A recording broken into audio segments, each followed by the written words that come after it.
ముందు చూపు. అనగనగా దట్టమైన ఒక అడవిలో ఒక పెద్ద చెట్టు మీద నివసించేవి నెమలి, చిలుక, కోడి.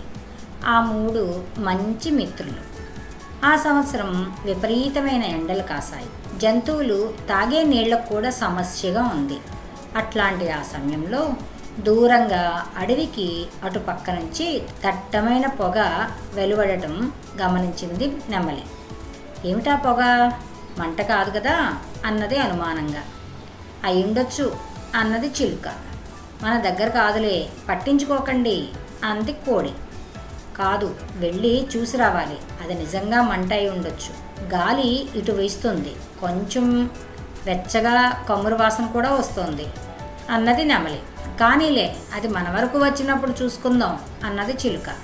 అయినా నెమలి ఆగలేదు. పొగ వెలువడుతున్న ప్రాంతం చాలా దూరంగానే ఉంది. అయినా అది అక్కడి వరకు వెళ్ళి చూసింది. నిలువెత్తు మంటలతో రేగిన కార్చిచ్చుతో అక్కడంతా బీభత్సంగా ఉన్నది. వెనక్కి తిరిగి వచ్చిన నెమలి పెట్టి బేడా సర్దుకుంటూ చిలుక కోడులతో అన్నది, మీరు కూడా బయలుదేరండర్రా, మనం ఇంక ఇక్కడ ఉండటం భద్రం కాదు. ఏ రోజునైనా మనం ఉండే ఈ ప్రదేశం అంతా తగలబడిపోతుంది. ఇక్కడ ఉంటే మనం, మన పిల్లలు అందరూ మాడి మసైపోతాం అని అంది. అయ్యో, అంత తొందర ఏం లేదులే అమ్మా, మన ప్రాంతం ఖచ్చితంగా తగలబడిపోతుందని నమ్మకం ఏమిటి? ఊరికే పిల్లల్ని జల్లల్ని వెంట వేసుకొని ప్రాంతాలకు వలసపోవటం బరువు కదా, అంతదాకా వస్తే అప్పుడు చూసుకుందాంలే అంది చిలుక. అవునవును, అసలు మన ప్రాంతం ఏనాడూ తగలబడలేదు, ఎప్పుడూ ఏమీ కాదు అన్నది కోడి. లేదు లేదు, నేను మాత్రం నిలిచేది లేదు. మా పిల్లల్ని తీసుకొని ఆ కొండల అవతల ఉన్న సరస్సు దగ్గరికి పోతున్నాను. మీరు నాతో పాటే వస్తే బాగుంటుంది అన్నది నెమలి. చిలుక కోడి కదలలేదు. నెమలి గట్టిగా నిట్టూర్చి తన పిల్లల్ని తీసుకుని సరస్సు దగ్గరికి వెళ్ళిపోయింది. కొన్ని రోజులు గడిచాయి. ఒకరోజు సాయంత్రం అవుతుండగా చిలుక తన గూడి చుట్టూ నీళ్లు చల్లి గబగబా సామాన్లు సర్దడం మొదలుపెట్టింది. ఏమైంది అంది కోడి. అడవి తగలబడుతున్నది. మన ప్రాంతానికి ఇంకా రాలేదు కానీ అటు గుట్టావతల మొత్తం తగలబడుతుంది. రాత్రి ఏదో సమయంలో వస్తుంది.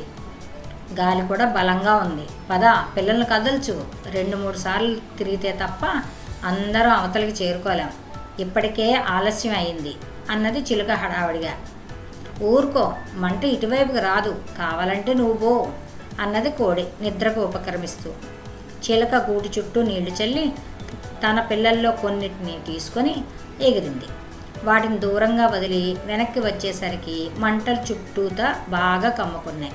మిగిలిన పిల్లల్ని పట్టుకుని ఎగరబోయిన చిలుకకు ఎటుపోయినా మంటలే ఎదురయ్యాయి.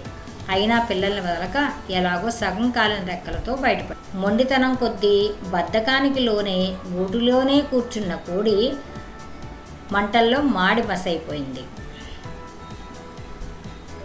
అదర్రా కదా, మహాకవి శ్రీశ్రీ అన్నట్టు, కుదిరితే పరిగెత్తు, లేకపోతే నడువు, అది చేత కాకపోతే పాకుతూ పో, అంతేగాని ఒకచోట అలా కదలకుండా ఉండిపోకు.